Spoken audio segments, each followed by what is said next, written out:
Assalamualaikum warahmatullahi wabarakatuh. Perkenalkan, nama saya Nurlaidi Isninia dari Prodi Hukum Ekonomi Syariah. Saya akan mempresentasikan tentang sejarah peradaban Islam, yaitu Islam masa Khalifah Utsman bin Affan. Di antara Khulafa ar-Rasyidin adalah Utsman bin Affan atau Khalifah ketiga yang memerintah umat Islam paling lama dibandingkan ketiga khalifah lainnya yang memerintah selama 12 tahun. Dalam pemerintahannya, sejarah mencatat telah banyak kemajuan dalam berbagai aspek yang dicapai untuk umat Islam, akan tetapi juga tidak sedikit polemik yang terjadi pada akhir pemerintahannya. Biografi Utsman bin Affan. Nama lengkap beliau adalah Utsman bin Affan bin Abdi Syam bin Abdi Manaf bin Quraish bin Al-Quraisy. Nabi sangat mengaguminya karena ia adalah orang yang sederhana, soleh dan dermawan. Ia terkenal dengan sebutan Abu Abdullah, lahir pada tahun 573 Masehi di Mekah dari pasangan suami istri Affan dan Arwah. Beliau merupakan salah satu keturunan dari keluarga besar Bani Umayyah, suku Quraisy. Sejak kecil ia dikenal dengan kecerdasan, kejujuran, dan kesolehannya sehingga Rasulullah SAW sangat mengaguminya. Oleh karena itu, ia diberi kesempatan untuk menikah dua putri Nabi secara berurutan, yaitu setelah putri Nabi yang satu meninggal dunia.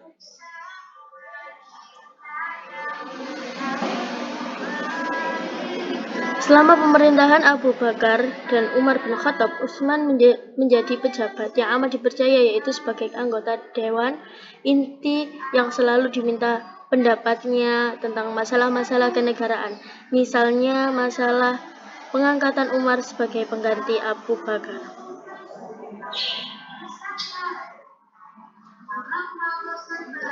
Proses kekhalifahan Utsman bin Affan.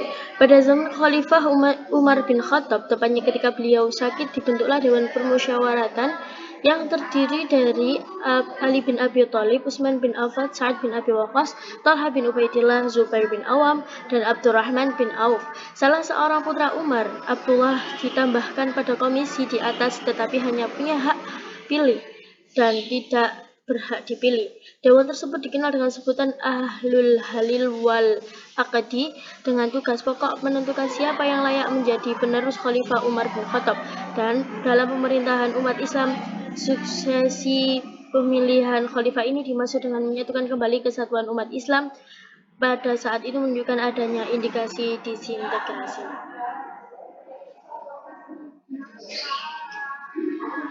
Dengan demikian, bila dewan itu dipetakan, dapat ditemukan dua kekuatan yang bersaing, yaitu poros Abu Bakar dan Umar yang pro Utsman dan dengan poros Ali.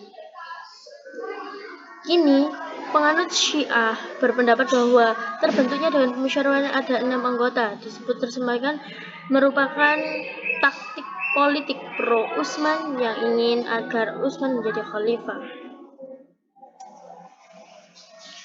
Perluasan wilayah.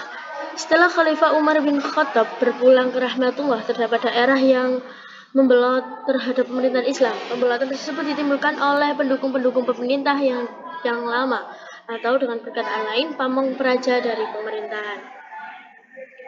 Lama pemerintahan sebelum daerah itu masuk ke daerah kekuasaan Islam, ingin mengembalikan kekuasaannya sebagaimana yang dilakukan oleh Katsir Yazdegerd yang berusaha menghasut kembali masyarakat Persia akan melakukan perlawanan terhadap penguasaan Islam.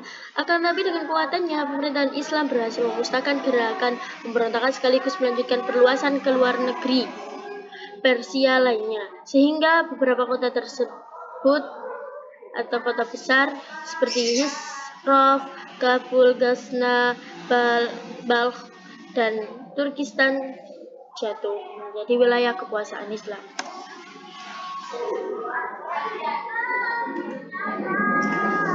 Pembangunan Angkatan Laut.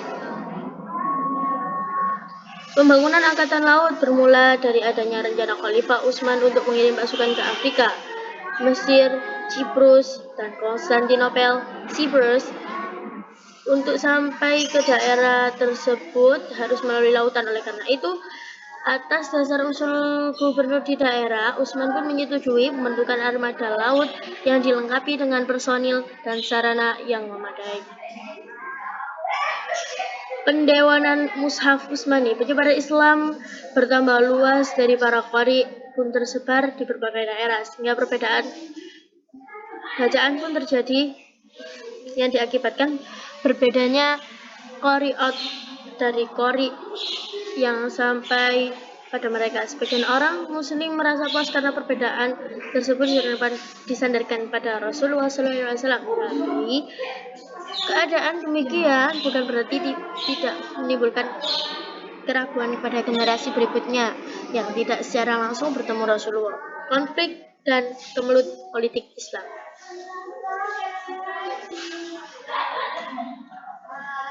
Pemerintahan Utsman berlangsung selama 12 tahun. Masa awal pemerintahnya beliau berhasil memerintahkan Islam dengan baik sehingga Islam mengalami kemajuan dan kemakmuran dengan besar.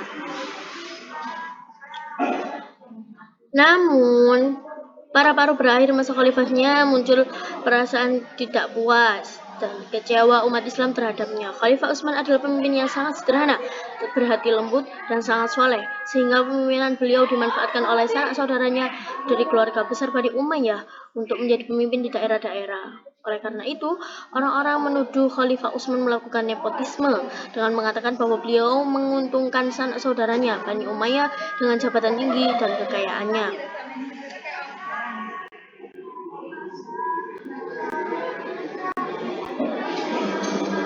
Islam masa Khalifah Ali bin Abi Thalib. Biografi Ali bin Abi Thalib. Khalifah Ali bin Abi Thalib adalah Amirul Mukminin keempat yang terkenal sebagai orang yang alim, cerdas, dan taat beragama. Beliau juga saudara sepupu Nabi Muhammad SAW, anak paman Nabi atau Abu Thalib, yang menjadi menantu Nabi Muhammad SAW, suami dari putri Rasulullah yang bernama Fatimah. Fatimah adalah satu-satunya putri Rasulullah yang ada serta mempunyai keturunan. Dari pihak Fatimah inilah Rasulullah mempunyai keturunan sampai saat ini. Pembaiatan Khalifah Ali bin Abi Thalib. Dalam pemilihan khalifah terdapat perbedaan pendapat antara pemilihan Abu Bakar, Utsman, dan Ali bin Abi Thalib. Ketika keduanya pemilihan khalifah terdahulu, Khalifah Abu Bakar dan Khalifah Utsman bin Affan. Meskipun mula-mula terdapat sejumlah orang yang menentang, tetapi setelah calon terpilih dan diputuskan menjadi khalifah, semua orang menerimanya dan ikut berbaiat serta menyatakan kesetiaannya. Namun, lain halnya ketika pemilihan Ali bin Abi Thalib, justru sebaliknya. Setelah terbunuhnya Utsman bin Affan, masyarakat beramai-ramai datang dan membaiat Ali bin Abi Thalib sebagai khalifah. Beliau diangkat melalui pemilihan dan pertemuan terbuka, akan tetapi suasana pada saat itu sedang kacau karena hanya ada beberapa tokoh senior masyarakat Islam yang tinggal di Madinah, sehingga keabsahan pengangkatan Ali bin Abi Thalib ditolak oleh sebagian masyarakat termasuk Muawiyah bin Abi Sufyan. Meskipun hal itu terjadi, Ali masih menjadi khalifah dalam mempertahankan Islam.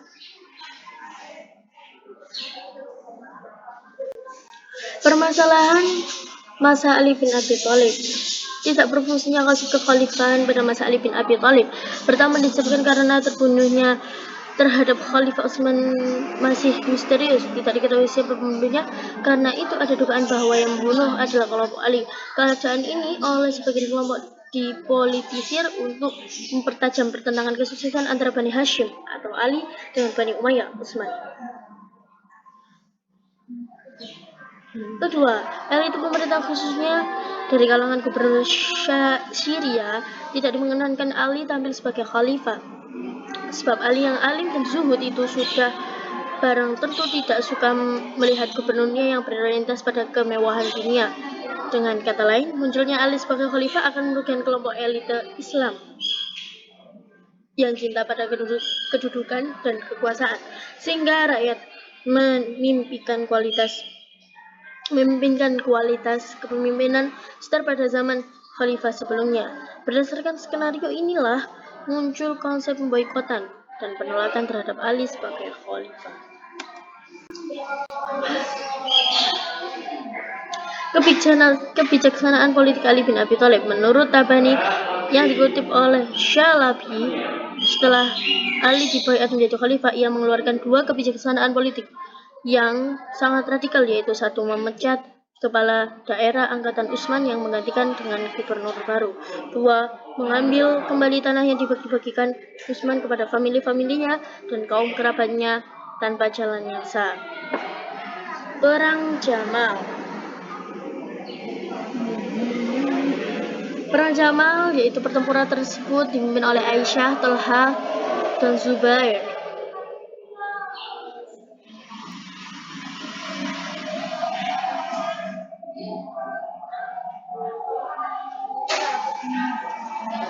Pertempuran inilah yang terjadi pertama kali di antara kaum muslimin dan yang memperoleh kemenangan pada perang Jamal adalah pasukan Ali, karena pasukan Ali lebih berpengalaman dibandingkan pasukan Aisyah. Walaupun pasukan Aisyah mengalami kekalahan, Aisyah tetap dihormati oleh Ali dan pengikutnya sebagai Ummul Mukminin. Perang Siffin. Kebijaksanaan yang dilakukan Ali mengakibatkan perlawanan dari gubernur di Damaskus, Muawiyah bin Abi Sufyan, yang didukung oleh sejumlah bekas pejabat tinggi yang merasa kehilangan kedudukan dan kejayaan. Selain itu, Muawiyah, gubernur Damaskus, dan keluarga dekat Utsman seperti halnya Aisyah, mereka menuntut agar Ali mengadili pembunuhan Utsman. Bahkan mereka menuduh Ali turut campur dalam pembunuhan Utsman. Selain itu, mereka tidak mengakui Khalifah Ali. Akhirnya Khalifah Ali terpaksa tunduk karena beliau menghadapi orang-orang sendiri. Secara berjatuh korban yang tewas dalam perang ini adalah 35.000 orang dari pihak Ali dan 45.000 orang dari pihak Muawiyah. Perang ini diakhiri dengan tahkim arbitrase. Akan tetapi hal itu tidak dapat menyelesaikan masalah, bahkan menyebabkan terpecahnya umat Islam menjadi 3 golongan. 13 di antara ketiga golongan itu adalah golongan Ali, pengikut Muawiyah, dan Khawarij, orang-orang yang keluar dari golongan Ali. Akibatnya di ujung masa pemerintahan Ali, umat Islam terpecah menjadi 3 kekuatan politik. Perang Nahrawan.